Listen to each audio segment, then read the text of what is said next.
Nah, jadi belakangan ini saya tiba-tiba pengen bikin semacam brainstorming lagi ya soal what next untuk Pets Luna ke depannya. Ya, karena kalau Ars Columbina memang sudah kelar, seharusnya masih ada jeda waktu yang cukup lama sebelum kita benar-benar masuk ke SNES-Naya. Jadi kira-kira dalam 6-8 bulan ke depan, apa yang sekiranya akan terjadi?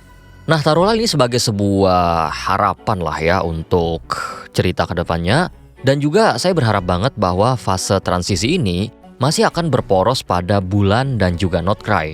Soalnya beda dengan kejadian yang ada di Natlan sebelumnya yang skala perubahannya tidak terlalu signifikan, apa yang terjadi di Not Cry saat ini harusnya punya dampak yang lebih masif.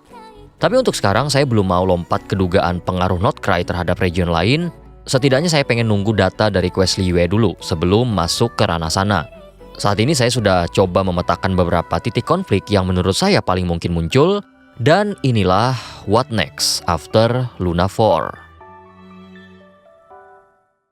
月の物語。私のものとなった。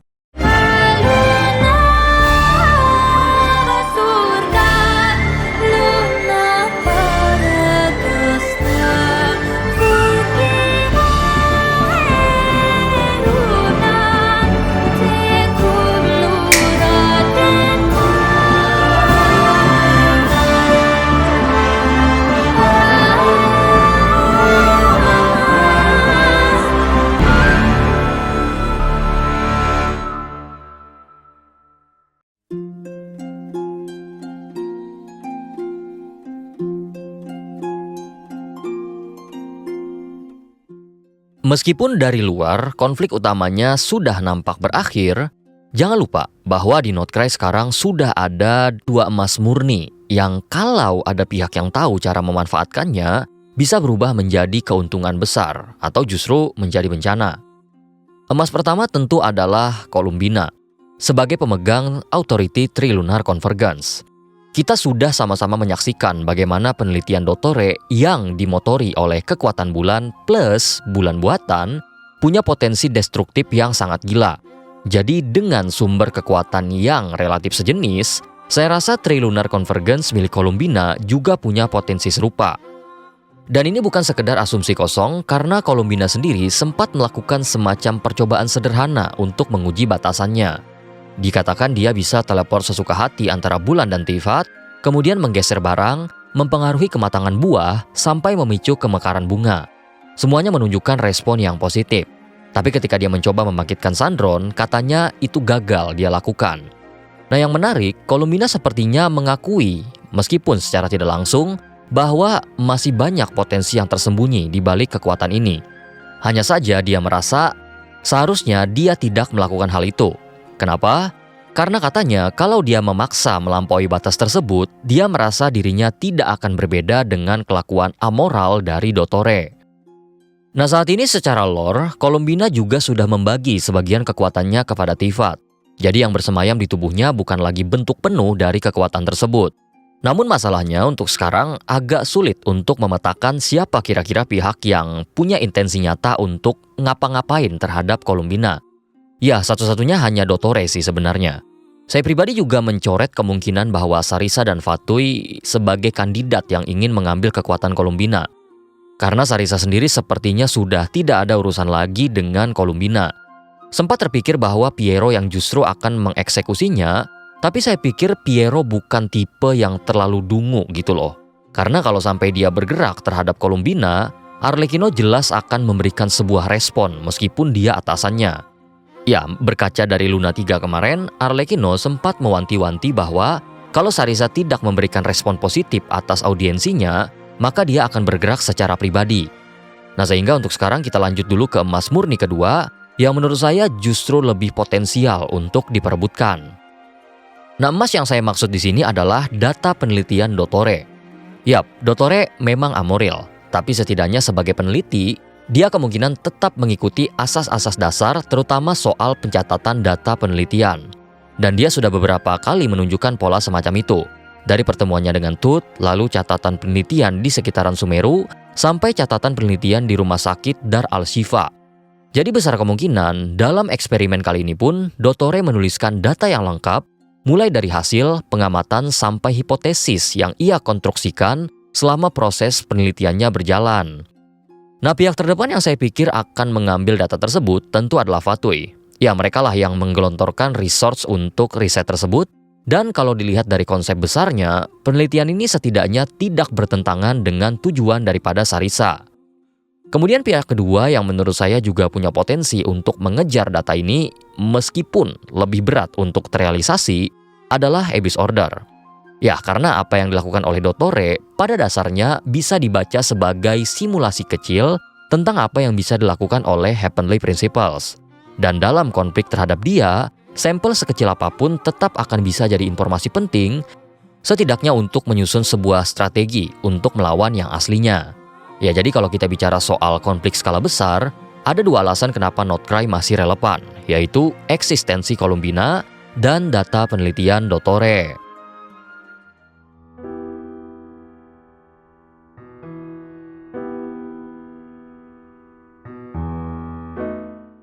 Nah, satu hal yang sebenarnya saya dan mungkin teman-teman juga ekspektasikan dari Archon Quest Luna adalah kemunculan higher entity.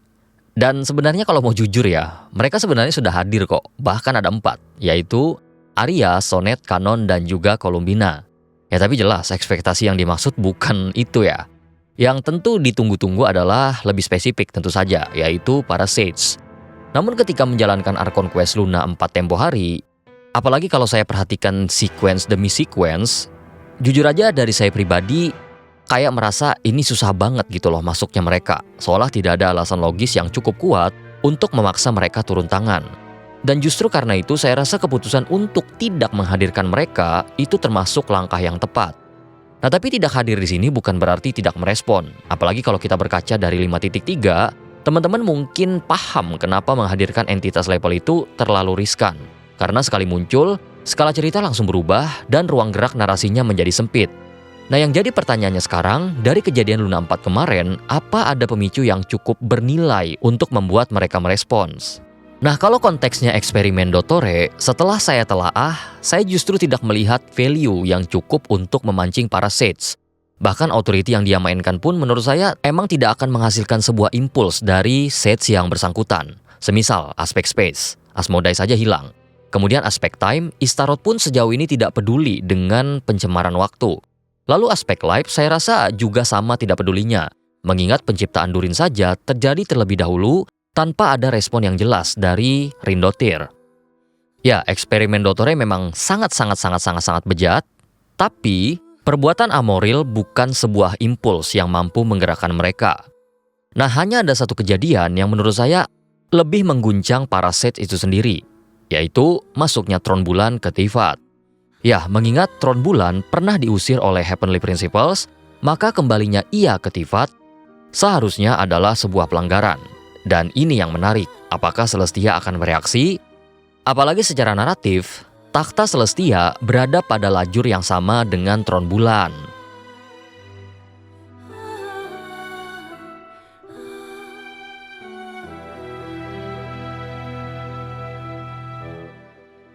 Oke, selanjutnya kita masuk ke Rindotir. Ya, dia sudah ditis oleh Alice sedang melakukan sesuatu yang aneh. Dan Alice bahkan bilang, itulah urusan utama kenapa dia turun ke Teyvat pada saat itu.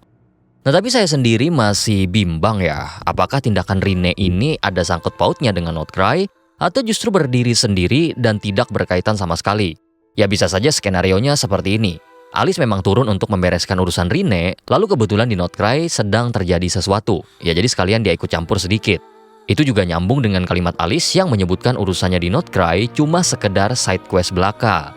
Nah kemudian pertanyaan berikutnya, apakah masalah Rinne ini akan cepat muncul?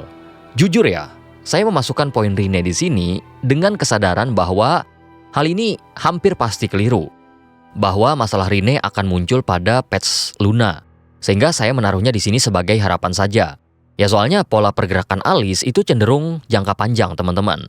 Di Notcry misalnya, Alice turun tangan bukan karena baru ada masalah langsung panik, tapi karena dia merasakan ada sesuatu yang tidak beres pada batas dunia. Dan Alice sudah menyebut anomali batas dunia itu sejak 1.0. Nah tapi anggap saja, demi membuka sebuah probabilitas, semua keraguan ini saya sisihkan. Dan masalah Rinne memang muncul dalam waktu dekat. Dari semua kandidat yang ada satu yang paling nyambung dan saya calonkan, yaitu Bakunawa. Secara recent, Bakunawa punya alasan yang paling kuat untuk dipasang sebagai ancaman dalam patch Luna. Ya, dari mitologi, dia adalah pemakan bulan. Dan tindakannya dikaitkan dengan pencemaran aspek waktu karena dia dipukul sampai keluar dari alur timeline oleh Barbatos. Yang pada akhirnya itu menurut saya akan mengganggu stabilitas. Dan juga kalau misalnya berdampak pada era sekarang, ini punya potensi mencelakai Mondstadt juga, yang notabene di sana ada Klee.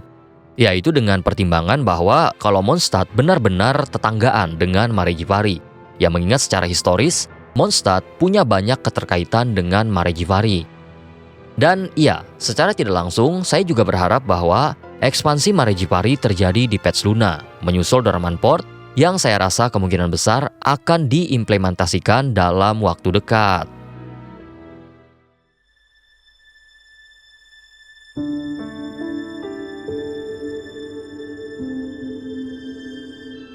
Oke, poin ini sebenarnya berangkat dari dua kebingungan saya ya teman-teman. Yang pertama adalah langkah Vet yang terasa nanggung, dan yang kedua arah gerak Abyss Order selanjutnya kemana. Nah, entah kenapa langkah Vet kali ini, terutama kalau kita tarik dari perkataannya di Luna 2, tidak terasa sekelas Vet gitu loh. Soalnya selama ini Vet itu tipikal yang sekali bicara, outputnya itu berdampak jauh. Semisal, pertemuannya dengan Traveler Sibling pada 500 tahun yang lalu, membuahkan pergerakan Abyss Order dan Loom of Fate. Lalu kalimatnya soal Surtalogy yang bakal punya murid, ujungnya melahirkan Skirk yang turun ke Tivat, dan takdirnya semacam bercampur dengan kejadian besar, khususnya di Fontaine. Tapi untuk Ars Luna, Vet hanya memberi satu kalimat kepada Rerir dan outputnya terasa jauh dari taraf Featherfall Near Effect. Jadi langkah ini terasa kayak setengah jalan aja, yang tentu membuka peluang bahwa Rerir pada saatnya tiba akan memiliki pengaruh lagi pada cerita. Atau ternyata ya memang segitu aja impact Vet pada kasus Rerir. Lalu soal Abyss Order, ini sebenarnya bukan sekedar itu ya, what next after Luna 4, tapi lebih tepatnya what next Abyss Order. Karena setelah mereka, atau lebih tepatnya Traveler Sibling seperti pindah dimensi pada Archon Quest A Space and Time for You, rasanya pergerakan mereka tidak akan konvergen lagi dengan Tivat untuk sementara waktu. Ya apalagi fokus mereka sekarang cukup jelas, yakni mencari lokasi ideal untuk Khenriah baru, tempat di mana tatapan dewa tidak tertuju ke sana. Nah tapi di sini saya dapat ide menarik setelah penjelasan Nicole di Archon Quest Luna 3 saat membahas mural soal Dewi Bulan.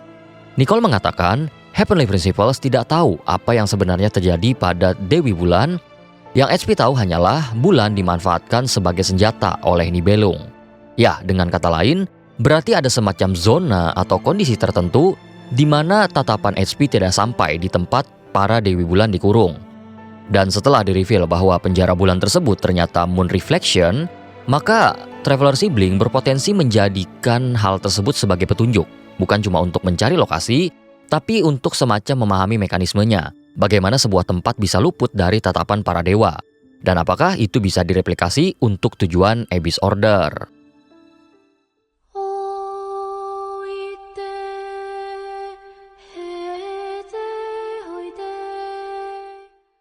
Oke, poin terakhir yang saya bahas pada What Next After Luna 4 dan menurut saya punya probabilitas yang cukup besar, yaitu rilisnya Hyperborea, sekaligus lanjutan kisah dari Koitar. Pendapat ini sudah beberapa kali saya lempar di live stream, karena saya merasa di Notecry itu masih menyisakan minimal satu wilayah lagi. Namun secara topografi, rasanya tidak memungkinkan hadirnya wilayah baru yang secara horizontal. Jadi opsi yang paling masuk akal adalah vertikal, turun ke bawah, bukan melebar ke samping. Dan sebelum rilisnya Luna 4, saya sempat mengerucutkan dua kandidat, yaitu Selipales atau Hyperborea. Namun setelah Luna 4 dirilis, apalagi dengan quest Danau Amspartnir yang ternyata langsung menampilkan Selipales di sana, kemungkinannya menjadi menyempit, yakni Hyperborea saja. Dan ini terasa semakin klop setelah Koitar yang tiba-tiba ingatannya kembali mengatakan satu hal yang cukup mengejutkan, bahwa dia akan kembali ke tempat asalnya. Nah buat teman-teman yang belum tahu, menurut Ballad of the Fjords, Hyperborea disebut sudah tenggelam ke bawah Tivat setelah dijatuhi paku langit pada sekitaran 6.000 tahun yang lalu, lebih tepatnya pada kejadian Furnarary War. Jadi dari sisi kebutuhan naratif semuanya seperti terpenuhi, yakni mapnya kemungkinan di bawah tanah, dan cerita soal Koitar yang kembali akan menjadi jembatan ceritanya. Nah, tapi perlu diingat juga, kalaupun skenarionya ini beneran kejadian, saya rasa questnya tidak akan langsung berada pada tier Archon Quest. Ya, kemungkinan besar masih sebatas world building, dan paling mentok adalah quest bersuara. Ya, saya kira yang dibuka pun fokusnya akan mengungkap kebenaran-kebenaran dasar gitu loh. Semisal apa itu Funerary War, lalu Seutervoinen, Project Utopia, dan kaitannya dengan peradaban One Civilization. Meskipun seperti itu, tetap ada peluang informasi yang awalnya hanya world building yang suatu hari nanti akan naik tier. Karena kita sudah pernah lihat kasus serupa, khususnya di Archon Quest Luna, ketika Narzizen Cruz yang awalnya terasa sampingan, justru menjadi salah satu topik yang paling hangat di Archon Quest Luna. Top up di WO Top Up pakai kode Columbini. Oke, jadi itu tadi ya sedikit prakiraan saya soal what next after Luna 4. Dan ya, semua tetap saya taruh sebagai analisis sederhana karena memang berdiri di atas data yang kita punya sekarang. Nah, menurut saya gambarannya masih bisa jauh lebih kaya, tergantung dua hal yang saat ini belum kita pegang. Yang pertama adalah hasil latent right, dan yang kedua adalah special program Luna 5 nantinya. Nah, jadi setelah dua sumber itu rilis, kita amati sekali lagi.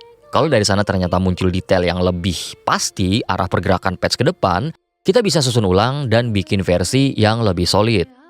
Dan seperti biasa silahkan kalau teman-teman mau nambahkan atau koreksi kalau ada asumsi saya yang ternyata berlawanan dengan arsip, langsung aja sampaikan di kolom komentar. Selama bukan leaks atau spoiler, dipersilahkan. Kemudian saya ingin berterima kasih pada teman-teman membership, terutama para descender atas dukungannya sejauh ini. Thank you berat.